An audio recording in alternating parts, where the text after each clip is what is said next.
Welcome to the Pest Finder Professionals Podcast. This is your resource for debunking marketing myths and unlocking growth in the pest control industry. Join us as we dive deep into the strategies that can propel your business forward. And we also have exclusive interviews with pest professionals and insights from entomologists and wildlife experts. Get ready to transform your approach to pest control. Well, good afternoon, ladies and gentlemen. This is John here. This is Pest Finder Professionals. And actually, you might say I've been out in the sun. It's September. It's absolutely roasting. I've been out in the sun. You can probably see that my glasses, if you're listening on the podcast, you can't see this, but if you're watching on YouTube, then obviously, or Spotify, you can actually see that my glasses are darkened. So I'm excited about talking, about jumping in and talking about this particular subject. And what we're going to dive into today when we come right back is how to get media exposure for your pest control company. And a lot of this is a thing that many pest control companies miss out on. But there's certain ways of doing this, and I've been very successful in getting a lot of media exposure. And it might not be what you think. So when we come right back, that's what we're going to dive into, guys.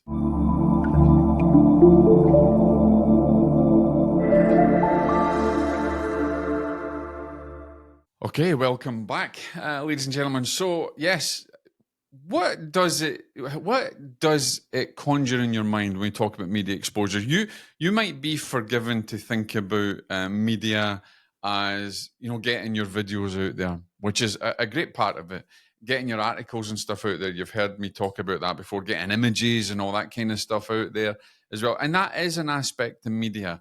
But what if I told you that you could get exposure in national media? Now, as a consultant in the pest industry and other areas that I've worked, I work heavily in publishing. So I deal with magazines, newspapers, and various different media assets. And I have been very successful in the past in getting the people that I consult with, the companies I consult with, exposure in national media. Now, I'm not talking about a silly little church fate little newspaper. I'm talking about big newspapers, big. For other clients, I've had them mentioned in New York Times. I've had them mentioned in USA Today. I've had them mentioned in California national magazines. I've had clients mentioned in various different periodicals, and also in colored magazines for local areas, North Carolina, South Carolina, California. I've managed to get my clients in there. I've managed to get my students or clients into these magazines to talk about their pest control business. But there's a couple of things that you need to know about, ladies and gentlemen. If you are going to try and approach a national periodical, the first thing that you're going to have to think about is don't sell. Right? Absolutely just do not sell to them, right? Because they're not interested in you promoting your services. So you've got to come at it from a different angle. Now, there is a way that you could perhaps get something that's leaning towards your company a little bit more, and I'll talk about that in a bit. But it is possible for you as a pest control company to get some national exposure and local exposure. And of course, if you're a local, small mom and pop outfit, family run pest control business, you can definitely get some local exposure. But the way you do it, you have to be very careful about it, right? And also, you can't just jump in and have a whole article done by AI and send it in, because they're going to cash that out. They're looking for quality writers, quality writing. Whilst you can utilize AI to give you ideas and then you can work through it and stuff like that, it's not the way that you approach these national magazines or even local magazines. And as I said to you, it can be the difference. Think about what that means to you to get an article in, maybe let's just talk about a local magazine. As opposed to you spending a fortune on Google. Now, we know that advertising has become so expensive. Even on Facebook, I remember on Facebook, you could boost a post and it would be like in the pest control industry, you could boost it for $10, $5. You could boost it for $20 and get thousands and thousands of reach. Now you can't. Now it's like Facebook will tell you, oh, other people are spending $191 just to boost the post, and we'll give it a reach of 2,000 on. That's crap. That's absolutely crap. And I've always maintained that if you really want to succeed in the pest control industry, then, and you've heard the old adage, content is king. UGC content, which that's another thing that we're going to go into. Content from your website, your articles, all that kind of stuff. But placing yourself as the expert in your local area, this is going to get you a lot more exposure for a lot less than maybe even your time. And even if it is going to cost you a little bit, then, and that's something that we'll talk about, but it's a lot less than it is advertising. Look at the cost of Google advertising. Look at local search ads. I remember, the last time I looked at some search ads for that we ran as a test with one of the companies that I consult with. It was crazy. You're talking $40 upwards, 60, 70, 80, and getting into even as high as $100 for a phone call. And you know that these people are just reaching out and they're shopping, but Google will still charge you that for the call. So there's a lot to be said when you're a small pest control company and you just can't afford all these ads. There's a lot to be said for getting a good system working with your content and your website to get organic traffic and to get organic leads. Even in Google Business, where even recently we've had a Google update. There was an update that rolled out in August. It finished the update on September the 3rd, I believe, and there's been a lot of fluctuations online. There's been a lot of ranks lost. There's been a lot of ranks gained. It fluctuates, and these things fluctuate every now and again, and then they come back. So if you've lost a bit of traffic, then you just look at your content, keep working with your content, and obviously that's going to come back. You just need to work within Google's guidelines. But it's also had a secondary impact to Google business profiles. Now, while they say it doesn't really impact it, it does, because there's a lot of people find you. And Google's changed a lot of things with profiles. You can no longer get these messages where people can ask you for quotes. There's a lot of spamming going on, a lot of fraud going on, and that's all stopped now, which is great. But then there's a lot of companies now, with all the changes, their AI algorithm has shut their business profiles down for no reason. It shouldn't happen. So it's important that your content speaks volumes for you, and it's something. And as we go into this fall time, when it might be a bit quiet, this is the time when you should really be more active. And I'll do another lesson, another talk about that later on. But I want to talk about you getting some of this media exposure. Now, here's one way that you can get the media exposure. You can approach a local magazine to get an advertising space, and you can negotiate with them a lower fee by saying, okay, I'm interested in this half a page ad, or I'm interested in this page ad, but I want some editorial with it. Now, oftentimes they'll try and fight you against that, and oftentimes they'll put you off, and they'll let, no, we don't do editorial. We say, well, look, I'm willing to take an ad, but I'm only willing to do it if I'm getting some editorial. I don't mind having my editor or my writer that I use in-house write a really good quality article for your readers, and it won't be self-serving. It'll be great information that will really be good for your periodical.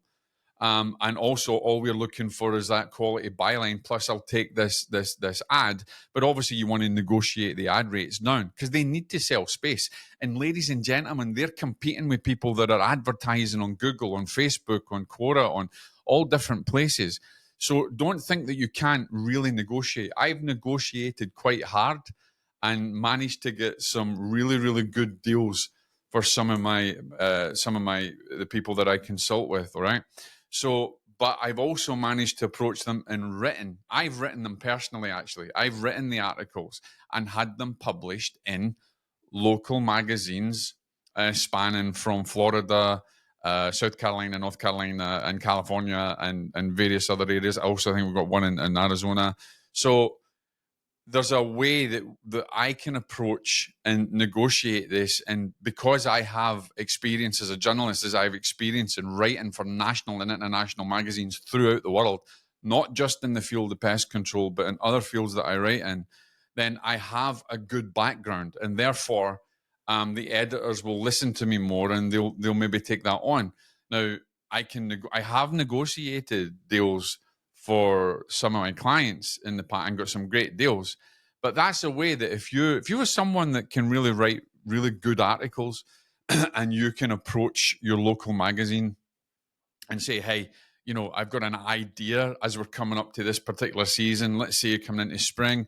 I'm going to give your readers some really good tips on how to deal with these ants, and maybe I'm going to blend it between a natural organic approach and also from a pest control approach and also from an actionable approach that they can take within their home or business. Now, if you're given something that is of value and that value extends right, to the residential owner or the business owner, and they're learning something and their readers are getting something, the chances are you can negotiate something really quite good with a local magazine. Now, the other way is not to take an ad, but to approach the editorial with a great idea for a magazine. And I've done that as well. But how do you do that? Well, one, you need to know the magazine, right? And you need to read the magazine, get a feel for, what is their readership? What is the local area? What are they hitting? Are they doing? Is there a lot of real estate in that magazine? Is it a lot about restaurants? Are the advertisements that they've got in there from restaurants or from vacation homes or for real estate homes or for businesses? What is the magazine's demographic? And then look at the way that they write. Identify the way that they write. Then look at what's missing and how could you give their readers really good value, and actually you're giving it to the magazine for free. All you want is a byline, right? So then you approach the editor, and maybe what I'll do is, for those of you that are members of Pest Finder Pro, I'll maybe create like a little outreach pack, or maybe like an email you can send to editors, or a letter that you can send out to them, just how to just approach them in the right way, right? And if I forget, someone, jump on and remind me. But I'll do that so that you can approach them. And you can, as long as you give them something that is really, really, really good. And also, here's the thing, when you're writing an article like this for people, you don't want to write the article like, here's the 10 tips, and do the same thing that every other pest control company does, right? Anybody can write about the dangers of mosquitoes. Anybody can write about that in an article, but that kind of thing is going to be on your blog. That kind of thing is going to be in articles. You're going to have 10 tips for homeowners. You're going to have, and these are all valid, that's fine, but not for a magazine. So you have to think about being creative, right? So at one point I wrote an article for the magazine, and we talked about in the crawl space and termites, and I kind of brought it into a haunted Halloween type theme and the kind of scary horror movies. Now that's quite creative in its own way, and it engages in a different way. So you need to think about your article being creative, right?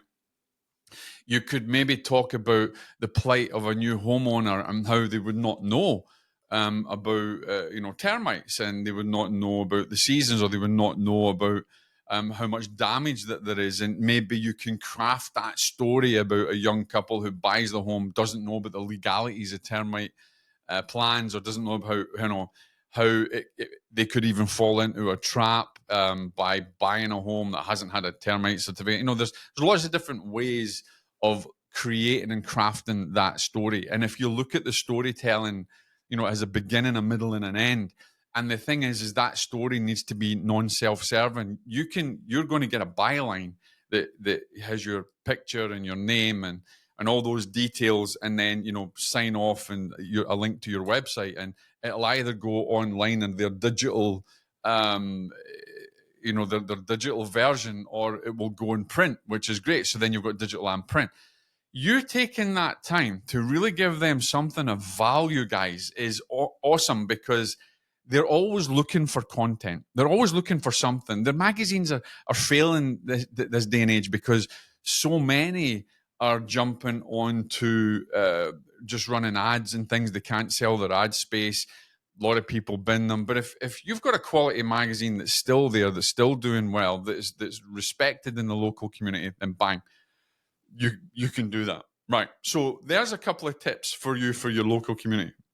Let me give you some ideas for national. So you can do the same approach with national magazines, newspapers. For instance, you can have, let's say, for instance, you talk about, mosquitoes and disease and maybe the rise in dengue fever, and you're an expert in that area. Maybe you're in an area where there's been a country, somebody has contracted dengue fever.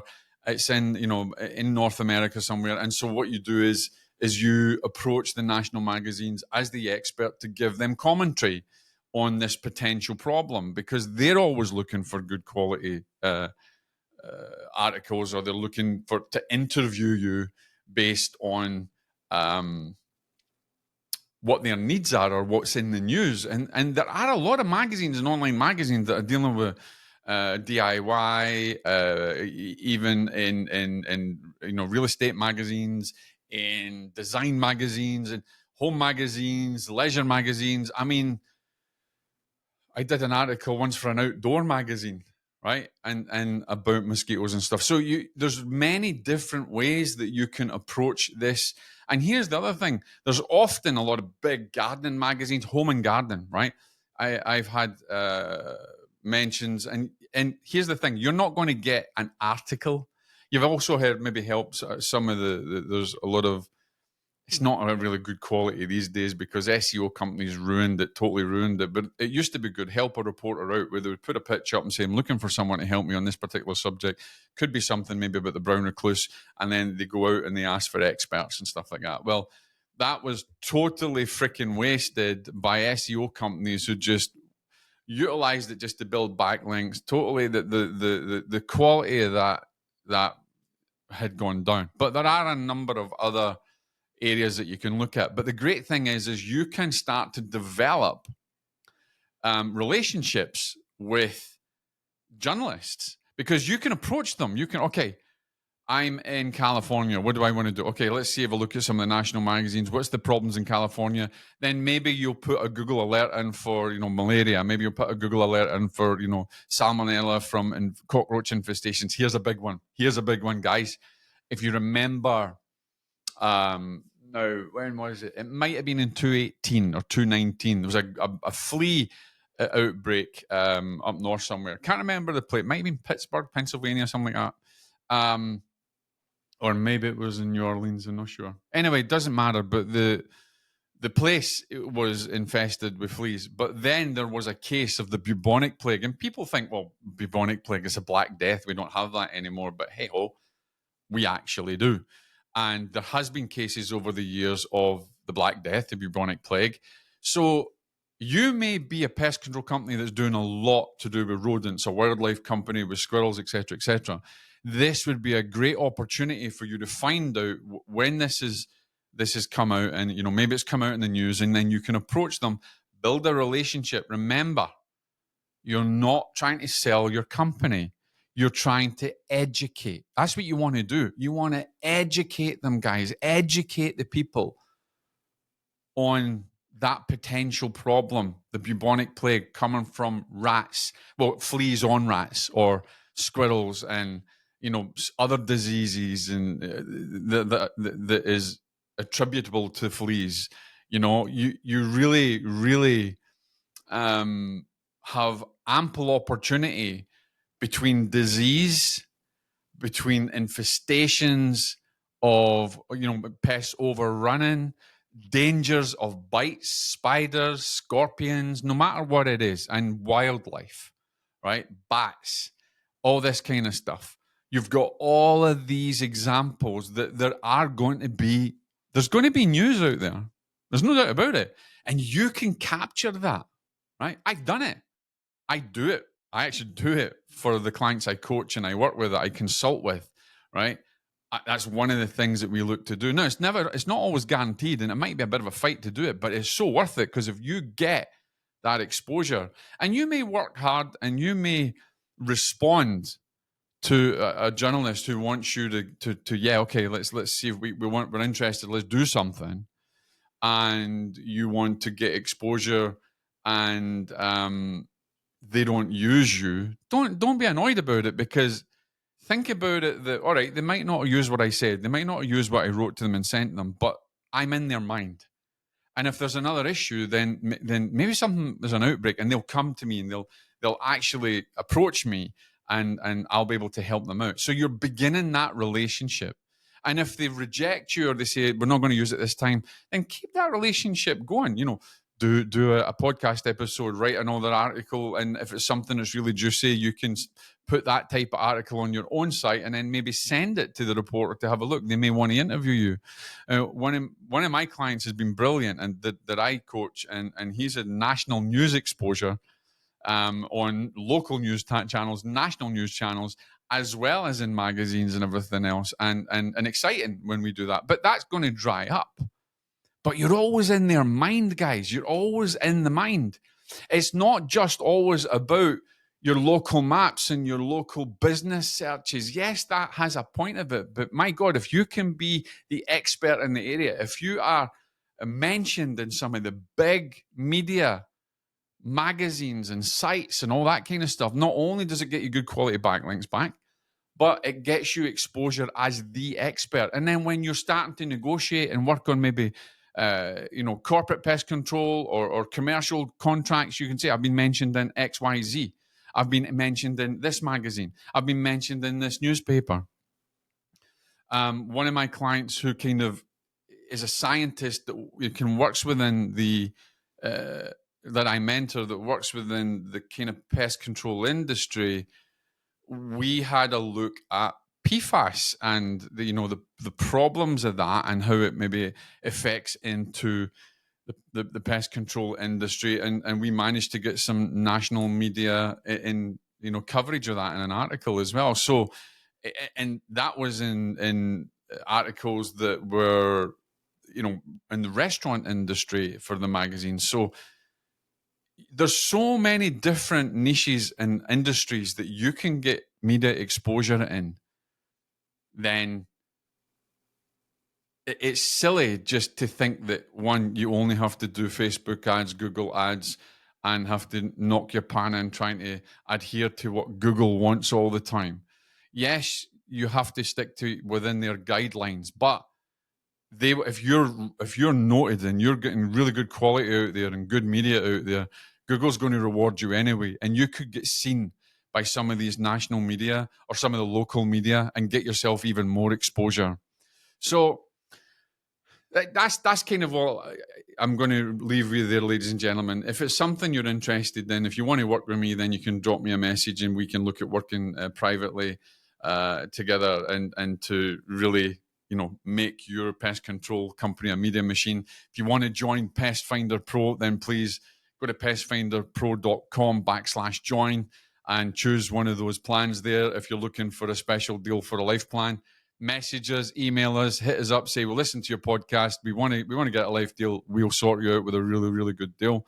But here's the thing, guys. If you would like a good, a nice webinar on this, if you want any information to do this and how to do it in the right strategy, then I'm not going to talk about it here, but I'm willing to do that in our Pest Finder Pro community. So that's another reason why you should join the community. It's not just a marketing or a directory platform. It is an exclusive community. And over the next, right into now until we get into next year, there'll be a lot of community events and webinars and things that we're going to put on for our members. And also our members, you'll see them, they'll get interviewed here, and we'll be bringing other experts. Now, I'm hopefully going to try and get Ron McGill in here, who is a zoologist, an entomologist as well, who's traveled the world, who's well known. And, photography is a passion of mine, and he's got some amazing photography. I'm reaching out to Ron to get him back in. I'm also going to have Dave back in as well as we talk more about spiders as we get into the spider season. But remember, don't get yourself down, guys, about this might be a quiet time as we go into the holiday season. This is the time that you can ramp up and get ready for next year. And if you don't have content now, you can easily have shitloads of content by the time the season kicks off. And before you know it, you could be running and gunning. And also, just remember, I don't need to tell you guys this, pest control's all year round. And another thing I want to bring up, guys, before we finish, a lot of our members are from the United States. I have a lot of people that follow me from the UK as well, that follow us. If you're a UK pest control company, we accept you as well. We're global. If you're in Australia, New Zealand, wherever you are, it's not just for the US. So guys, from Blighty, if you've got your company in there, you can still be part of the community, and you can still promote your business through the network, and also come on and tell us your stories as well. So thanks for listening, guys. I hope that helps you. Go out there, make connections with the national media, and get yourself some national media exposure. God bless. Thanks for tuning in to the Pest Finder Professionals Podcast. Don't forget to subscribe for more expert tips and strategies to elevate your pest control business. Join us at pestfinderpro.com and access exclusive features to dominate your market. Until next time, keep thriving and exterminating.